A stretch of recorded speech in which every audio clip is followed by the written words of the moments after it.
भाभी रउआ कितना बढ़िया बढ़िया साड़ी पहननी और रउआ ई ना बुझाला कि हमार माइयों के तनी दूगो बढ़िया साड़ी किन दी। रउआ लोगी तो 3 बहन माने लोगी, साल में दो गो साड़ी देती तब माँ जी के 6 गो साड़ी हो जाइत। तो एगो काम करी ना, माई के संपत्तिया में 4 गो हिस्सा लगा दी तो साल में का महीना में दू गो साड़ी किन के देम सन। ए जी नया साल में नू कुछ नया कल जाओ का हमार जितना सब काम बानू सब रउआ करम नया साल में। एगो औरू काम कइल जाई, जब हमनी में आपस में लड़ाई हुई नु तो तारा जगह पर हम खिसिया के तारा नैहर जाएं, ठीक बा?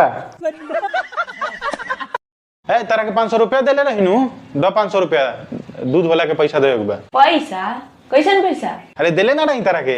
हमरा के कब देनी रउआ पैसा? अरे देले ना रही तारा के, याद नहीं के तारा? एकरा मतलब हम झूठी हैं, हम झूठ बोलतानी? 500 रुपया खातिर हम झूठ बोले? हो सकता है शायद हमरे याद करे में कुछ कंफ्यूजन हो गइल होई। वाह आज तो हमारी कमाई हो गई 500 के। कंजूस पति से सही पैसा टानल जाला।